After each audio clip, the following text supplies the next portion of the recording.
Eu sou Eugênio Vilaça Mendes, sou consultor em saúde pública e sanitarista, e no momento eu sou consultor sênior do Conselho Nacional de Secretários de Saúde, o CONAS. Eu começo agradecendo a professora Célia pelo convite que ela me fez para discutir o tema da governança regional das redes de atenção à saúde. Eu sempre começo com a análise do problema. Qual é o problema do SUS hoje? Está em uma desconexão entre a situação de saúde que o Brasil vive e o sistema de saúde que praticamos. Rompeu-se o postulado da coerência que deve haver entre esses dois aspectos dos sistemas de saúde. Comecemos pela situação de saúde. O Brasil tem hoje uma situação que se denomina tripla carga de doença. Ao mesmo tempo, convivem as doenças não transmissíveis, responsáveis por 70,8% da carga, as doenças transmissíveis maternas, neonatais e nutricionais, responsáveis por 13,8%, e as causas externas, responsáveis por 15,4%. Isso significa que o Brasil tem hoje uma situação de tripla carga, mas com domínio relativo altíssimo das doenças não transmissíveis. Ou seja, 70% da carga de doenças é por doenças não transmissíveis. Ao mesmo tempo, nós praticamos um sistema de saúde que nós desenvolvemos na metade do século passado, que se denomina o sistema fragmentado. E aí vem o problema, é que a fragmentação do cuidado é um problema complexíssimo e que nós só vamos resolvê-lo com uma mudança radical de um sistema fragmentado para um sistema em rede. E por que isso? Porque os sistemas fragmentados não dão conta da atenção às condições crônicas, porque ele foi desenvolvido para outro objetivo, que era a atenção às condições agudas. Vejamos o caso do diabetes no Brasil. Internacionalmente, há uma lei chamada Lei da Metade para as condições crônicas. Aproximadamente 50% das pessoas com diabetes estão sem diagnóstico. Dessa metade que está sem diagnóstico, apenas um quarto dos portadores de diabetes 2 apresentaram níveis glicêmicos controlados. Em função disso, 45% das pessoas evoluíram para retinopatia. Muitas vão ficar cegas. 44% evoluíram para neuropatias. Muitas vão sofrer amputações. No SUS, em 2023, foram feitas 31.190 amputações de membros inferiores, metade por diabetes.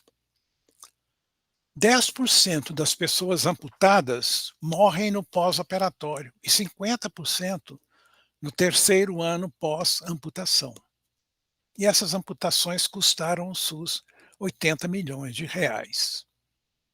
Ou seja, o SUS, assim como também o sistema privado, não dá conta do problema do diabetes, porque opera com um sistema fragmentado. Portanto, a solução do problema está em transitar de um sistema fragmentado para um sistema organizado em redes. E a proposta do SUS é as redes de atenção à saúde. O que são isso? O que são essas redes? Elas se organizam por um contínuo de atenção primária, secundária e terciária. Ela é uma rede poliárquica, não há um ponto de atenção predominante. Elas se orientam equilibradamente para atenção a condições crônicas e agudas. O sujeito deixa de ser paciente para ser um agente protagônico da sua saúde. A ação é proativa. A atenção é integral, promoção, prevenção, cura, reabilitação e paliação. A ênfase deixa de ser no cuidado uniprofissional para ser no cuidado interdisciplinar. E como um gráfico à direita mostra, essa rede ela é coordenada pela atenção primária à saúde. É a atenção primária à saúde que, conhecendo a população por nome e por endereço, estratificando-a por riscos, diz quem vai chegar aos demais pontos de atenção e em que situação.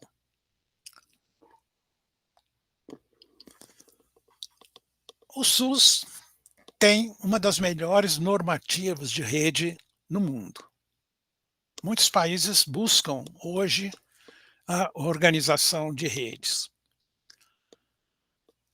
E aqui, então, está uma representação gráfica da proposta do SUS de redes que está contida na Portaria 4.279 de 2010, que diz que as redes se organizam a partir de uma população vinculada à atenção primária à saúde. Então, aqui nós já temos, né, a base do sistema é que a população tem uma população que é vinculada a uma equipe de atenção primária à saúde, lá no território local, ali no bairro da cidade. Essa equipe cadastra todas as famílias, estratifica essas famílias por riscos, por vulnerabilidade socioeconômica e classifica cada pessoa portadora de uma condição crônica por riscos biosanitários.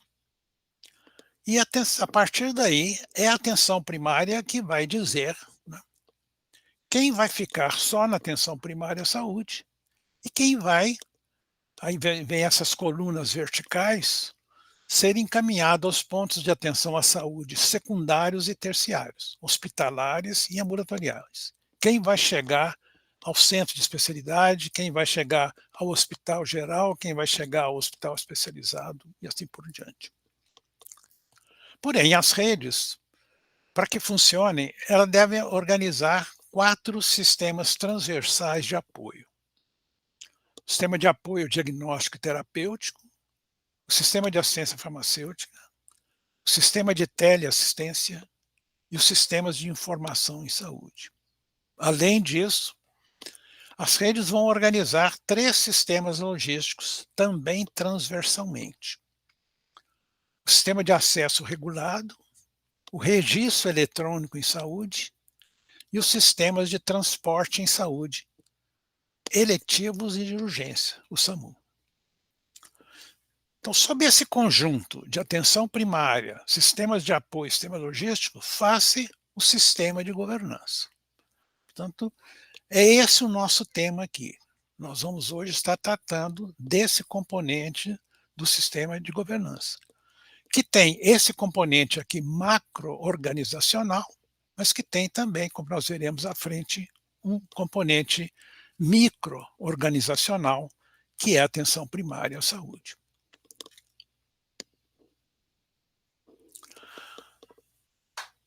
As redes representam mudanças, inovações disruptivas, que implicam mudanças rápidas e profundas em 3 dimensões. Primeiro, as mudanças no modelo de financiamento, do sistema baseado no pagamento por procedimentos para o sistema baseado no valor gerado para as pessoas usuárias. Segundo, a mudança nos modelos de atenção à saúde. o equilíbrio entre os modelos de atenção aos eventos agudos e, e da atenção às condições crônicas. E terceiro, a mudança nos modelos de gestão, da gestão de oferta para a gestão populacional e da governança hierárquica para a governança em rede. Então, nosso tema hoje será, né, a mudança localizada, com base no modelo de gestão, pressupondo uma transição da gestão de oferta para a gestão de base populacional e feita numa mudança radical de uma governança hierárquica que prevalece no SUS para uma governança em rede. Como implantar as redes? As redes se implantam através de 6 momentos. Aqui não são etapas, porque eu não faço uma para fazer depois a outra. A gente atua concomitantemente nesses 6 momentos. Em algum momento, em algum tempo, haverá predominância relativa de um sobre outros.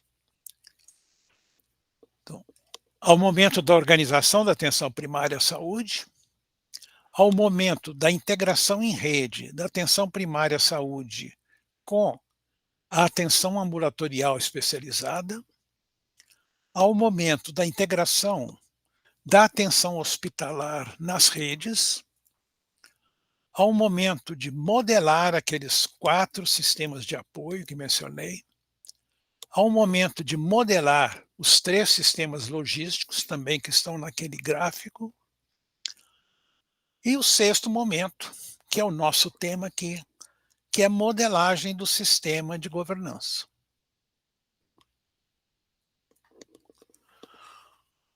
E a governança que nós vamos no SUS, ela tem nitidamente uma dimensão de regionalização. Então, por isso é fundamental a gente compreender que a regionalização faz-se a partir de diferentes territórios sanitários. E essa regionalização, ela tem uma implicação econômica. Por que a gente regionaliza do ponto de vista econômico? Porque os sistemas de saúde, eles operam numa relação dialética entre economia de escala, qualidade da atenção e acesso. Os serviços de saúde são únicos sistemas sociais e econômicos em que a escala está ligada à qualidade. Nós sabemos que de toda a teoria econômica, que a escala está sempre ligada à eficiência.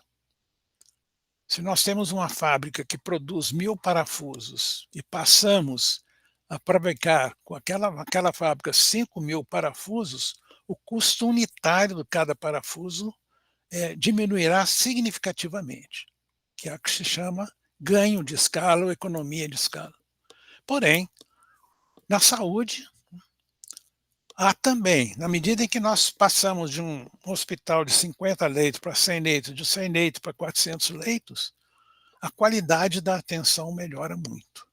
Portanto, é por essa razão que nós devemos buscar, né, a alocação ótima dos diferentes equipamentos de saúde no território em função desse princípio econômico da escala. A segunda dimensão da regionalização é a regionalização política. E aí nós precisamos visitar o federalismo brasileiro, que pela Constituição de 1988, ele é um federalismo único no mundo. É o que se denomina federalismo cooperativo intraestatal. O componente cooperativo assenta-se na possibilidade de submeter o autointeresse ao interesse de todos, gerando um excedente cooperativo. O componente, portanto, importante, fundamental na rede, trabalhar com a cooperação e não com a competição. O segundo componente é o componente intraestatal, que incentiva ações conjuntas nas políticas públicas, em que a delimitação de competências é menos importante que a participação em colegiados de decisão e de monitoramento de política. Portanto, esse componente interestatal significa que nós devemos trabalhar, né, sempre com colegiados de decisão e com decisões feitas por consenso. Esse modelo combina competências concorrentes e comuns com competências privativas, dividida entre União, Estados e municípios. E na experiência internacional, o SUS talvez seja o único país do mundo em que o papel protagônico dos manifestos se manifesta em ampla cooperação com a União e os Estados. Há países em que todo o sistema é federal e há países em que todos os sistemas são muito municipalizados, mas quase nenhum país no mundo valoriza, como nós fizemos na nossa Constituição, a participação protagônica dos municípios. E aí nós entramos no tema da governança, que é um conceito relativamente contemporâneo. Esse conceito surge no final, na última década do século passado. E a governança, ela tem três formas. A governança por hierarquia, a governança em rede e a governança pelo mercado. Como nós estamos aqui discutindo o SUS, que é um sistema público, não tem sentido discutir a governança de mercado. Mas há uma diferença, nós devemos diferir entre a governança hierárquica e a governança em rede. A governança hierárquica é aquela na qual a hierarquia, a coordenação, é feita principalmente pelo uso de planos, rotinas e protocolos desenhados por aqueles que ocupam o topo da escala hierárquica da organização. Na hierarquia, o meio para garantir a obediência é o uso do poder hierárquico efetivado pelos gestores. A nossa governança no SUS ainda é predominantemente uma governança hierárquica. Os níveis superiores determinam aquele plano e aquele plano desce para ser implantado. Esse sistema não funciona em sistemas complexos. Em governança de sistemas complexos, impõe-se a governança em rede.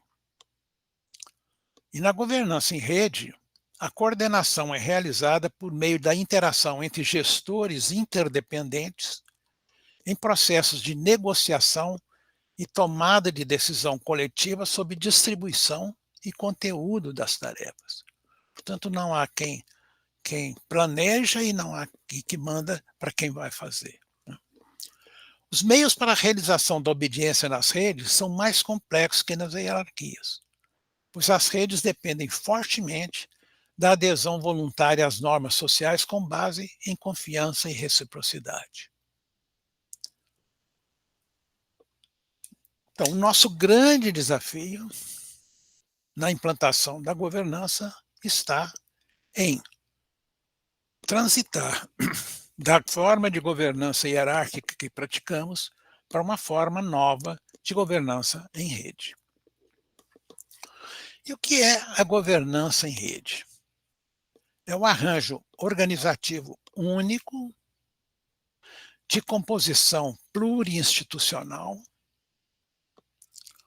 que opera os processos de formulação e decisão estratégica que organizam e coordenam a interação entre seus atores, as regras do jogo e os valores e princípios, de forma a gerar um excedente cooperativo a aumentar a interdependência e a obter resultados sanitários e econômicos para a população adstrita.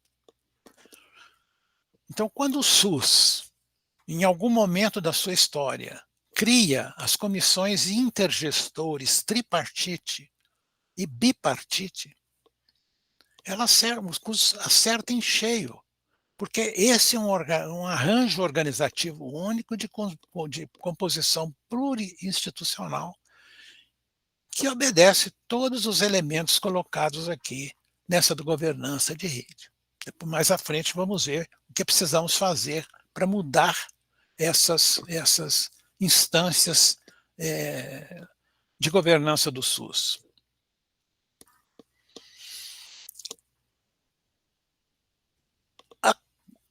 O conceito de governança pressupõe que ela opere segundo algumas características e princípios. Transparência e prestação de contas. Accountability é uma palavra em inglês que não tem uma boa tradução para o português.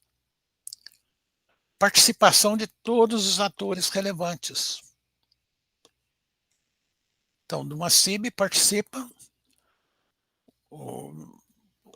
a federação, estados e os municípios da tripartite. Na bipartite, da mesma forma. Esses atores cooperam e são interdependentes entre si. Os objetivos e ações devem estar alinhados com a missão e coordenados entre si. Há de haver um conhecimento das necessidades da população e gestão de base populacional. Como eu mencionei anteriormente, nós vamos transitar da gestão da oferta, baseada em parâmetros, né? X médicos por 1.000 habitantes, X leitos por 1.000 habitantes, coisa que não tem nenhum sentido, para uma gestão de base populacional, a partir de parâmetros de necessidades da população. A visão e missão são compartilhados por todos os atores e há uma liderança efetiva nesse processo. Qual é a estrutura de governança das redes de atenção à saúde?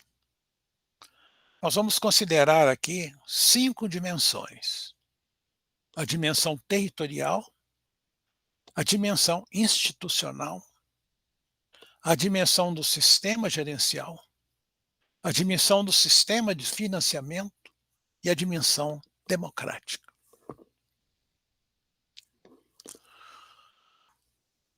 Então, como eu mencionei, a regionalização é um imperativo.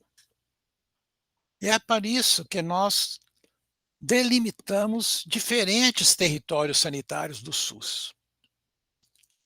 Há pelo menos 7 territórios sanitários de governança do SUS. Primeiro, há um território nacional, que é o espaço do país inteiro. Há 27 territórios estaduais e distritais. Há 117 territórios macro-regionais, ou territórios de regiões ampliadas, o nome diferencia. Há os territórios regionais ou micro-regionais, que são 456.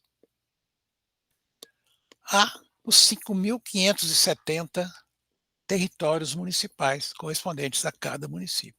Portanto, a gente, de baixo para cima, a gente agrega os municípios em 456 micro-regiões ou regiões, agrega essas 456 em 117 macro-regiões, agrega as macro-regiões em 27 os territórios estaduais e distritais e os 27 em um. Portanto, é aí que nós, normalmente, quando a gente discute os territórios sanitários, a gente trabalha só com esses territórios. Porém, a governança de rede, ela pressupõe um espaço micro de governança, um espaço local, que é são os territórios das áreas de abrangência das unidades básicas de saúde. Como nós temos 56.484 unidades básicas, então nós temos esse mesmo número, né, em cada espaço local de ação de uma unidade de atenção básica de saúde, nós temos um território, né, relativo a essa população, né, que vive nesse micro território e que está vinculada àquela equipe de saúde da sua população. É isso que vai nos permitir transitar, né, do modelo de gestão da oferta para o modelo de gestão de base populacional, com ênfase muito forte nesses 56.484 territórios, microterritórios. Mas vamos além, né? Há os territórios de abrangência dos agentes comunitários de saúde, né, que são 269.921. Portanto, ao considerar a regionalização, né, num sistema de federativo como o SUS, nós devemos operar com esses diferentes níveis de regionalização. Mas esses territórios de governança das redes, eles são compostos por dois grandes espaços de governança. Aqui à esquerda está uma das propostas mais utilizadas hoje no mundo como base da implantação das redes de atenção à saúde. Isso é utilizado nos Estados Unidos, isso é utilizado no Reino Unido, é utilizado na Suécia, em vários países. E chama-se tripla meta.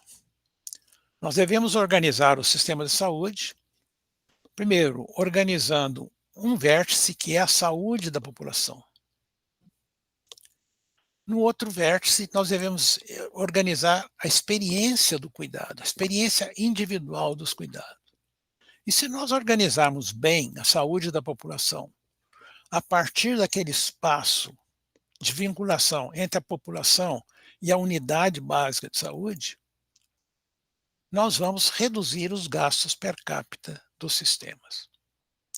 Mas para isso, então, nós devemos, nos diferentes territórios, utilizar dois grandes espaços macro de integração ou de governança das redes. Um espaço macro integrador.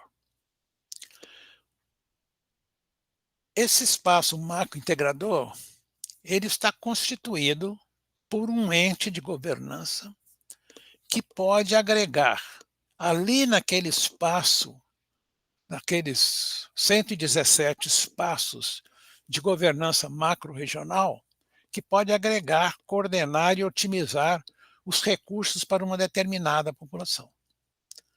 Se nós formos a normativa do SUS, isso será sempre um espaço de CIB-CIR, mas com uma inovação feita muito importante, que foi a criação numa resolução tripartite da CIT, dos comitês executivos como órgãos de apoio às CIBs regionais. Mas, além de organizar a integração no espaço macro, da macro-região, nós temos que organizar o espaço microintegrador, que é aquele espaço de governança constituído por um microsistema clínico que garante que o cuidado mais apropriado será prestado a cada pessoa usuária no tempo certo e no lugar certo, que é a equipe de atenção primária à saúde. Então, e aqui vejam bem, isso aqui é uma equipe de atenção primária, esse é um microsistema clínico que se constitui de pessoas que entram num sistema atendida por profissionais de acordo com processos de trabalho e com um propósito e que saem.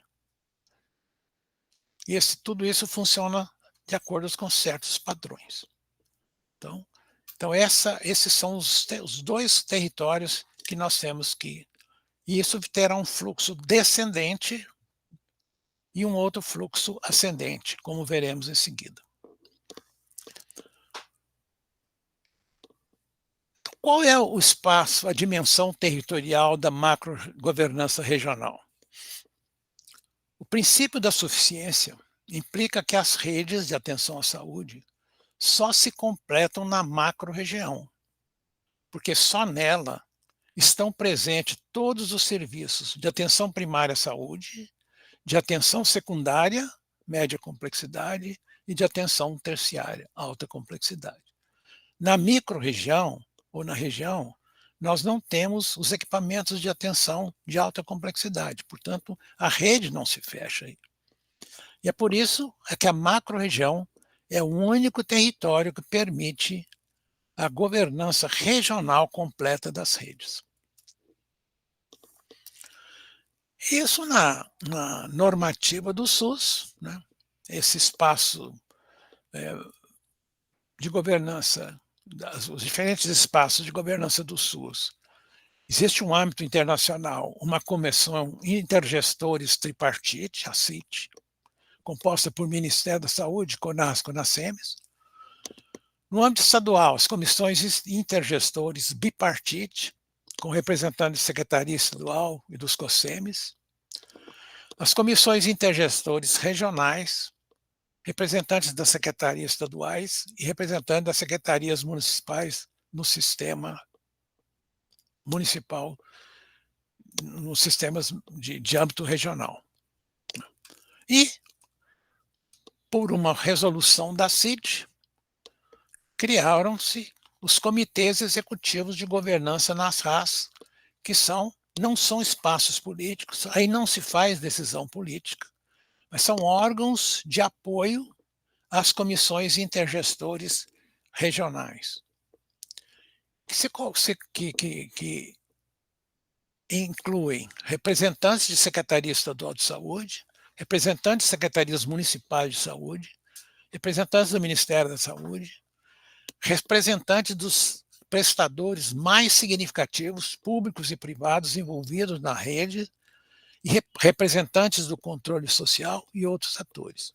Portanto, essa é uma inovação que também só existe no Brasil. Nenhum outro país tem isso, que é exatamente essa composição de um órgão técnico que assessora o órgão político decisor, que é a CIR, e que tem uma representação institucional e uma representação também de prestadores e de controle social.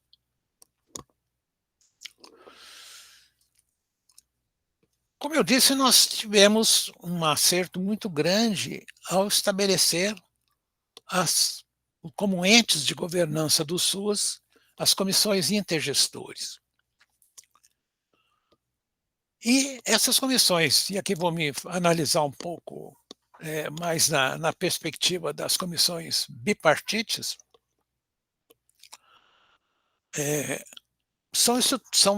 apresentam muitas fortalezas. É uma experiência muito importante, também única no mundo. Por quê? Porque essas CIBs são estruturas consolidadas com forte grau de institucionalização. Elas envolvem atores estaduais e municipais. E elas têm mecanismos de decisão por pactuações que fortalecem a interdependência, a cooperação e a formação de consensos. Portanto, nessas CIBs, né, todo mundo decide. E um município grande não pode impor aos demais as suas decisões, né? Então, todos são mecanismos de pactuações interdependentes, cooperativos e baseado na formulação de consenso, o que é fundamental para que tenhamos êxito na governança de redes. Porém, essas CIBs apresentam debilidades, porque elas excluem atores relevantes, especialmente prestadores de serviços. Porque a conformação atual de colegiado e câmaras técnicas e a dinâmica clássica reuniões periódicas, pactuações e atas, não é suficiente para garantir uma boa governança regional. Também porque elas são excessivamente centradas no componente de financiamento.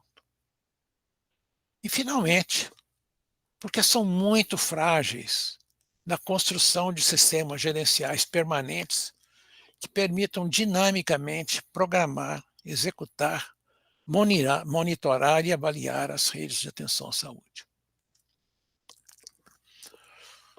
Então é por isso que nós temos que, né, fortalecer esses mecanismos,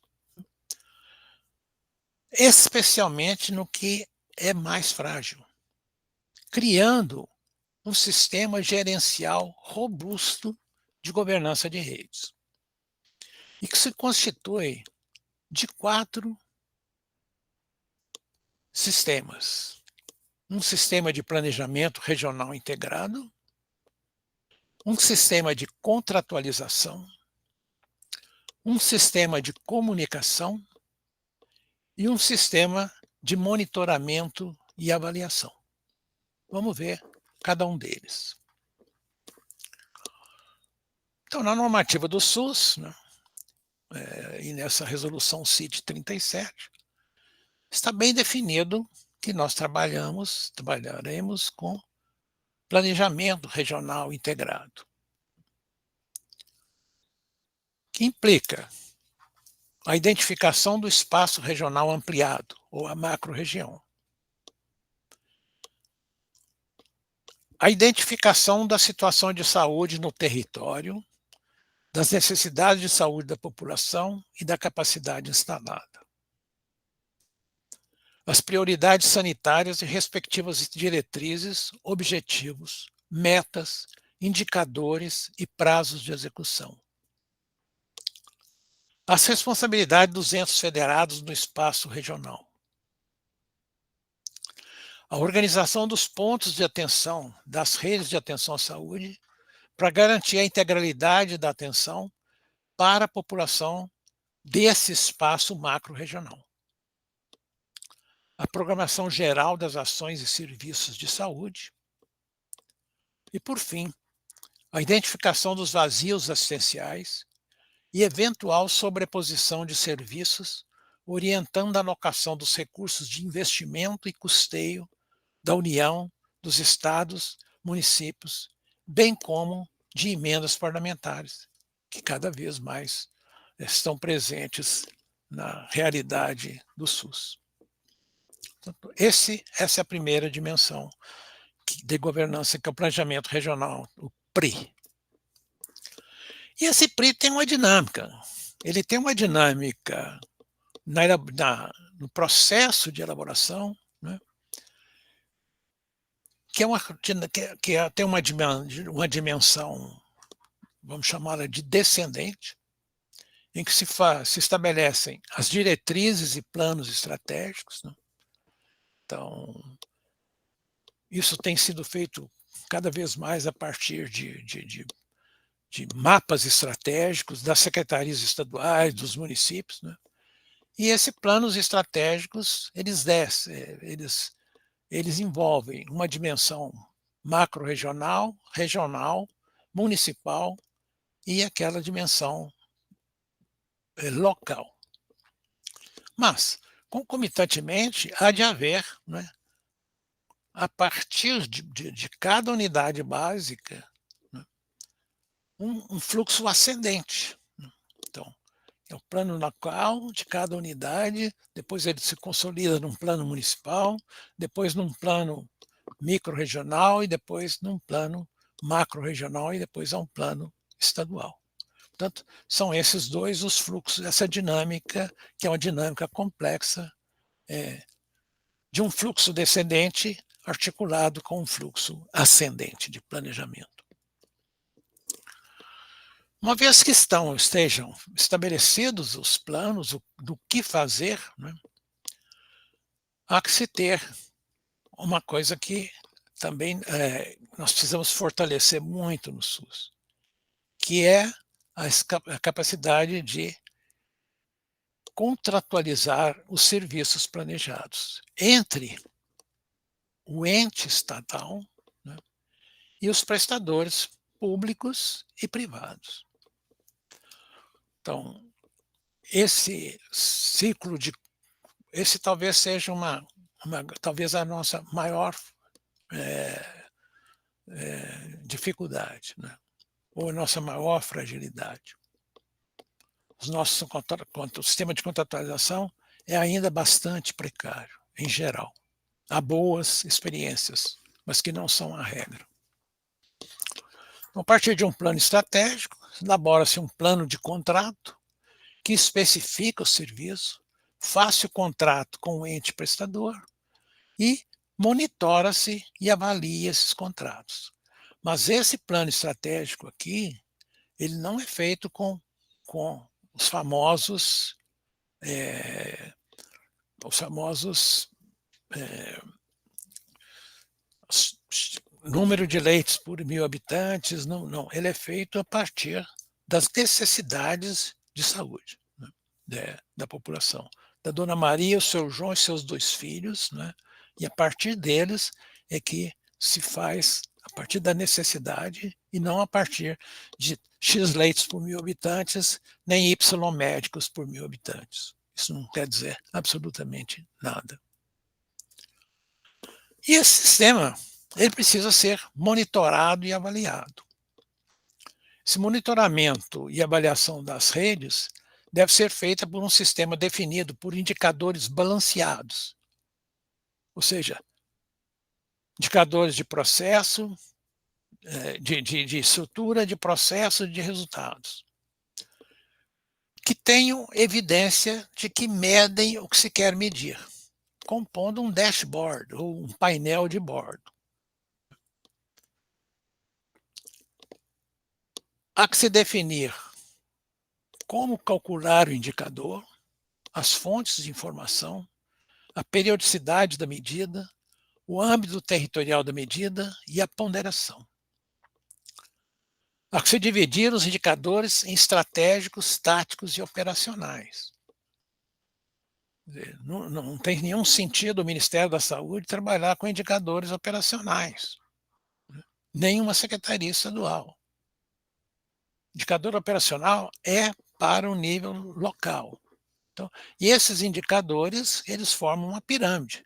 São mais indicadores operacionais, menos indicadores táticos e poucos indicadores estratégicos. E o monitoramento deve ser contínuo e fazer parte de uma agenda permanente da CIB e de seus comitês executivos de governança. De modo geral, as CIBs fazem pouco isso, né? Ou seja, uma CIB devia estar discutindo em cada reunião como é que anda a mortalidade materna e mortalidade infantil ali naquela região. Além de outros indicadores, né? E, finalmente, as redes devem ter um bom sistema de comunicação. Eu acho que essa é uma deficiência enorme no SUS. O SUS se comunica mal e pouco com a população. Então, é necessário definir políticas de comunicação social com base nos princípios da transparência e da prestação de contas. E estabelecer canais de comunicação internos com a própria rede. Nós nos comunicamos mal dentro da rede e nos comunicamos mal com a sociedade, né, com a população em geral. Então, é preciso investir muito na melhoria desses sistemas de comunicação. E, finalmente, e essa é uma coisa que também só existe no SUS, no mundo, na experiência internacional, foi uma enorme contribuição, né, que se deu na 8ª Conferência Nacional, isso surge lá, né, e que depois se incorporou na Constituição e na lei do SUS, né, que é a dimensão democrática da governança, que são os conselhos de saúde, conselhos estaduais, conselhos municipais e conselhos locais. Essa dimensão se manifesta quando os cidadãos, representados em instituições formais de controle público, os conselhos de saúde, com o apoio de uma ambiência democrática, Ministério Público, sistema judiciário, mídia, ouvitorias e movimentos sociais, participam das decisões políticas da saúde e de sua implementação e avaliação como entes externos ao aparelho Estado.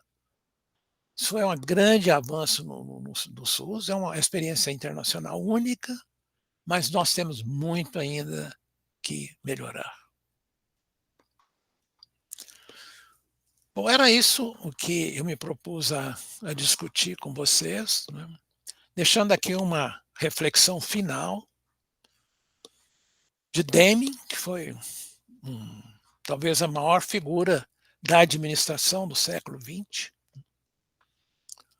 que nos seus livros nos ensina: não se gerencia o que não se mede, não se mede o que não se define, não se define o que não se conhece, e não há sucesso no que não se gerencia.